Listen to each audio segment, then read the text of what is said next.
Hey BK with Ofer Cohen. Even though Brooklyn, population-wise, is so big, I was struck early on by how it felt like it was a place that could actually have an impact on, whether it was creating something, entrepreneurial. I got to Brooklyn, I was like, oh my God, people are like really woven tight here. In this episode of Hey BK, I speak to Jonathan Butler, the blogger and entrepreneur behind some of Brooklyn's coolest projects, Brooklyn Flea, Smorgasburg, and 1000D. Jonathan and I shared an Uber to the interview. We both live in Clinton Hill. We both moved to Brooklyn around the same time in the early 2000s. We were 30-somethings with young families and had discovered the magic here. So you've been at it for a very long time, starting with Brownstoner. Indeed. I was a little bit bored at my Wall Street job at the time, and so I just, on a lunch break one day, started a blog about my house and about what was going on, and in Clinton Hill and Fort Greene and beyond. But just when you started writing Brownstoner, it was you just kind of did it on a whim almost, right? Oh, you yeah. You didn't think it would be a business. I didn't even know. I started it on blogger.com, or it was brownstoner.blogspot.com. Right. I did, have the foresight to buy the domain name brownstoner.com before I started the blog there. I thought, if this goes somewhere, I want to at least be able to have the name. And so after 3 months, it was going well enough that I then in January of 2005, created the first sort of standalone website version of Brownstoner. And it just kept kind of catching on. It was early days of blogging, and it a lot of success in life is timing, and it clearly started capturing a moment and the thing that was happening in Brooklyn, and probably captured and also helped in some ways propel certain things that were underway in Brooklyn. Yeah, I remember. Back then, it was the real kind of almost like DIY feeling, Sure. Of buying a brownstone, having a piece of Brooklyn, having a piece of a neighborhood, having a piece of real estate. Yeah, there was a sense, and it's hard to use a word like, pioneering, because clearly people have been living in Brooklyn forever, and but certainly at least for a certain segment of the population that might have lived in Manhattan by default before, we're waking up to and realizing that this incredible, beautiful, culturally diverse place existed across the river. Certainly, there was a sense of sort of fun and discovery and adventure for me, having been a lifelong Manhattanite, and I found myself in this, really interesting, huge, incredibly diverse place that I just wanted to keep exploring. And really, I think part of the charm of the blog in the beginning was that I was not holding myself out as an expert at all. I was more saying, "Whoa, here's this thing I'm really into, and I'm discovering, and come along for the ride." Yeah. And a lot of the early days of the blog posts, especially, were more interactive, where I'd say, I don't know, what park should I go explore this weekend, or ask people questions, and sometimes people would call me stupid and an idiot and that kind of stuff for not knowing everything I was supposed to know about Brooklyn. But I think, to me, part of the fun and part of the charm was that I was just bringing people along on this ride as I discovered it, and as I literally rode my bike around and took pictures of empty lots or beautiful buildings or whatever it is, and it for some reason kind of tapped into something that people related to. Feels very romantic now that you talk about it. Those days specifically, but also that sort of period. Yeah.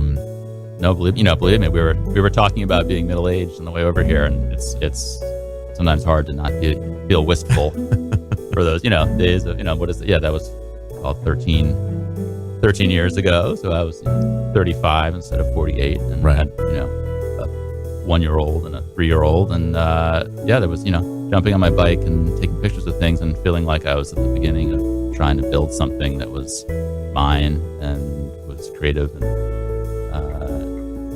I don't think you get those moments very often in life. After years of looking to leave Wall Street, Jonathan finally took the risk. He got his bonus and moved on to Brownstoner full time. But yeah, January 2007 was kind of like, I was also hated my job so much that I was like, at this point, I'm going to go for it.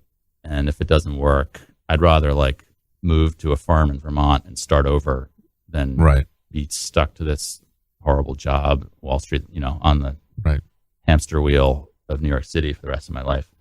Jonathan sold Brownstoner in 2015, but it was his role as a blogger that helped him launch his first big entrepreneurial project, the Brooklyn Flea.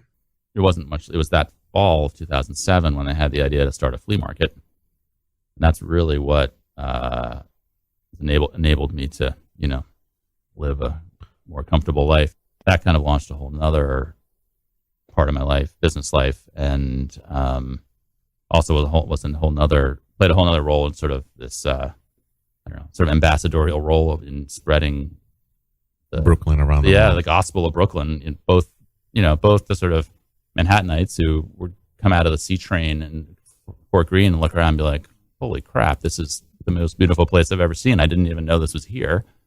To, tourists from Europe and Asia or wherever. There was a lot of this energy and momentum that was happening. And obviously that was already apparent on Brownstoner online, but this really ended up being a more physical manifestation. And meeting place. It was kind of like the town square effect, where all of a sudden there was like a meeting place and there was something to do. Even if you weren't in the market to buy an old piece of furniture, you still wanted to push your baby stroller over to Brooklyn Flea and buy a pupusa and maybe a T-shirt for the birthday party you're going to later or whatever. But it became a place where you'd go and you'd probably bump into people, and it had that kind of community building effect. I think that really sort of brought a lot of made people feel real connected and created a real sense of place, not only for Fort Greene, but kind of for all of, Brownstone, North Brooklyn. He turned to then City Councilwoman Tish James with the idea, which as it turns out, is a relatively safe business model. So I love flea markets, and I just thought it's as simple as here's this huge dynamic place where full of creative people who don't have quite as much money as Manhattan, and we don't really have a big flea market. So let's try one. Sounds like a no-brainer right now. Right. And the other nice thing about it, just like blogs, starting a flea market doesn't take a whole lot of capital. So I went to Tish and said, I have this idea for a flea market. There's this schoolyard, the Catholic high school, where I think would be a great place to do it. And on Vanderbilt and Lafayette. And she put me in touch with Brother Dennis at Bishop Laughlin Memorial High School. And the first year, I can't remember if we did it on a handshake or a one-paragraph deal that first year. But anyway, I announced it on my blog in October 2007. I'd known Eric Demby for probably about a year because he had been the communications director for Marty Markowitz, who was the borough president at the time. And he saw the announcement and reached back out to me and said, "This is a great idea. I'd love to be a part of this, and it sort of jives with a lot of things I've been thinking about." And so we got together and decided to work together on it. And it launched in April 2008, and it was crazy. We had like 20,000 people show up that first day. But what about the vendors? How did the vendors show up? Well, the vendor that was sort of the idea of leveraging the existing media platform I had, right? Because the challenge of any kind of marketplace is how do you get buyers and sellers there at the same time? And in the old days, you would have been like, putting up flyers on telephone poles and hoping people showed up. This way, when I announced it on the blog in the fall, I think we had close to 100 vendors signed up in the first 48 hours. So we knew we were onto something. And that was also sort of the perfect timing with the blogs and the newspapers that were around. There was like this great echo chamber that would happen. So I announced it, and then I'm sure Curbed wrote about it, and then Brooklyn Paper wrote about it. And so it sort of culminated on the second day of the flea market when New York Times showed up and did a big photo shoot for the cover of the style section. That really put it on the map. A lot of stuff's luck too. We decided to have some food at the flea market, which was sort of a novel idea, believe it or not, back then. But we thought, people are going to be coming out to Fort Greene, and the vendors will need some coffee and donuts in the morning. And at that point, 10 years ago in Fort Greene, there weren't that many places to get food. And so that ended up being a fortuitous decision because it ended up becoming sort of ground zero for like street food, entrepreneurial food scene of Brooklyn, which then led 3 years later to the creation of Smorgasburg. So Smorgasburg sort of got incubated in Brooklyn Flea, and now it's its own. Yeah, really, we had this great food scene going in Brooklyn Flea, and a lot of people were coming to Brooklyn Flea for the food. But it got to the point where we were having to turn away really interesting food vendors because, we wanted to not have more than, let's say, 25% of the market be food. Otherwise, it would stop feeling like a flea market. Right. So we realized we were saying no to a lot of people. Eric and I sat around for a couple weeks scratching our heads trying to think. We didn't want to just create a flea market that would compete with our flea market, That's right. 3 miles away in Fort Greene. So it seems so obvious in retrospect, but we're like, oh, should we have a art market, a crafts market? And also like, no, food make a lot of sense. We have a lot of food vendors applying. And I remember I was sitting in front of the TV and I just thought of the name Smorgasburg. Texted it to Eric and he's like, yeah, it's a little silly, but might work. And then it's kind of stuck. And so that launched in May of 2011. Smorgasburg has moved around a lot from Brooklyn Bridge Park to Williamsburg, where it helped activate the waterfront. Most recently, it has expanded to Los Angeles. It is sort of arbitraging short-term real estate opportunities because we need to get the space for cheap. And one of the nice things about the business model is we only pay for our retail space on the best retail days of the week. We were 3 or 4 different locations in Brooklyn Bridge Park as Brooklyn Bridge Park was getting built out. So we sort of always, one step ahead of the bulldozer. And ultimately, 2 years ago, there's no room left in Brooklyn Bridge Park, and we moved the Sunday Market to Prospect Park. It has created a business model that has been copied all over the country. They don't require much capital. So even if you fail, right. you haven't wiped yourself out, at least. I didn't know how to run a flea market, but I was like, how hard could it be to figure that out? There was something, even though Brooklyn, population-wise, is so big, I was struck early on by how it felt like it was a place you could actually have an impact on, whether it was creating something, entrepreneurial, or just even, it never occurred to me in Manhattan that I could call up a politician and ask them for help or provide an opinion or, complain about something. I got to Brooklyn, I was like, oh my God, people are really woven tight here. And there's not a lot of artificial barriers. Everyone can talk to each other. For me, it was really eye-opening, the ways that things worked on a community level that I'd never really seen in Manhattan before. Jonathan has embarked on his own real estate project at 1000 Dean in Crown Heights. In 2011, he pitched the conversion of the abandoned Studebaker service station to Goldman Sachs. The commercial workspace for Brooklyn's creative class is an extension of all these other projects. Really, my sales pitch to Goldman was, I took a map, and drew 2 concentric circles. One was half a mile and one was a mile, and showed all the residential neighborhoods that had been booming for the last 7 years that touched there, and said, look, there's no place for all these creative, successful people who are moving these neighborhoods to work. Right.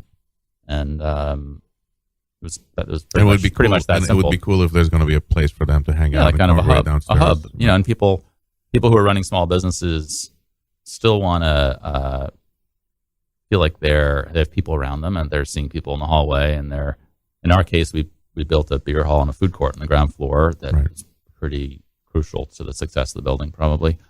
They still want to have that sense of community.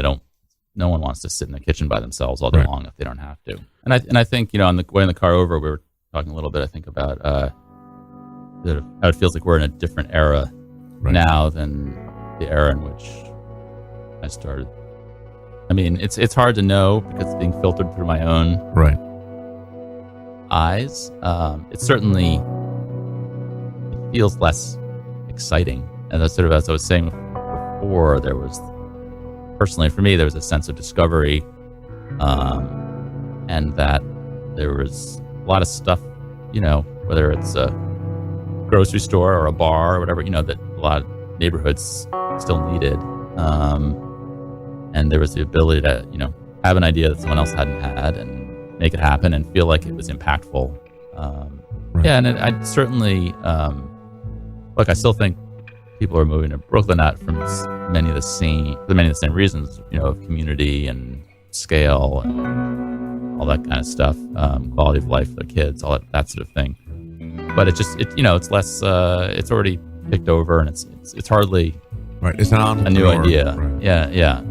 I bumped into a guy I know who I hadn't seen in a couple of years. I bumped into him at Smorgasburg in Prospect Park on Sunday, and he's like, I was like, stressed out because I saw some garbage can overflowing or something. He was like, man, it must feel great just to like stand here and look at this and think that you created it. And I was like, yeah, I guess you're right. I don't usually stop to even think about it. But yeah, you take the, you pull out and you're like, Eric and I created this thing that whatever, how many thousands of people are coming to. And even more, the one thing we haven't talked about with that is that the most satisfying and in some ways impactful piece of what we've done is we actually created a platform for small businesses. So we're, between Brooklyn Flea and Smorgasburg, I can't think of it. Let me know if you can think of anything else. I can't think of anything else that basically incubates and supports more small businesses in New York City. I really think we're the biggest small business incubator in New York City, sort of unintentionally, but it's really about a platform we created that changed the economics of the food business. Jonathan and his partner, Eric Demby, have a keen eye for identifying the vibe of a neighborhood and the sensibility to create a business around it.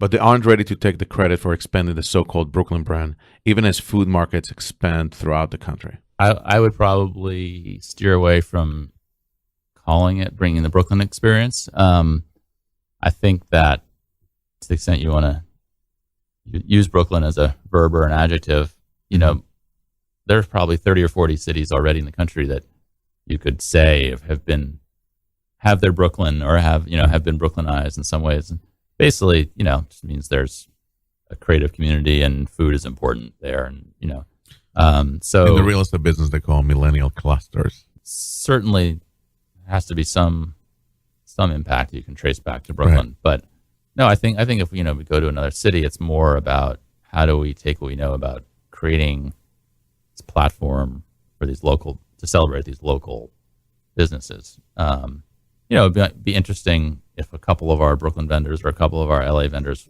want to use that as a way to expand their businesses to come to a new city.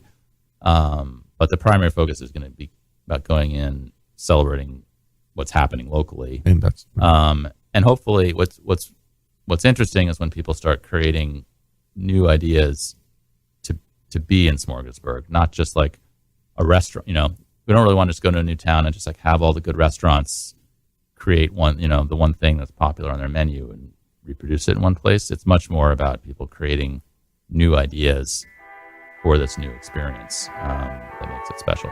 So great. Jonathan Butler, thank you so much for joining me at Hey BK. It was really nice to spend the time. It's been great to be here. Thank you. Thanks. You're listening to Hey BK, the podcast about the people behind Brooklyn's transformation. You can find us at heybk.nyc or wherever you get your podcasts. Please download and subscribe to all our episodes. I'm Ofer Cohen. Thanks for listening.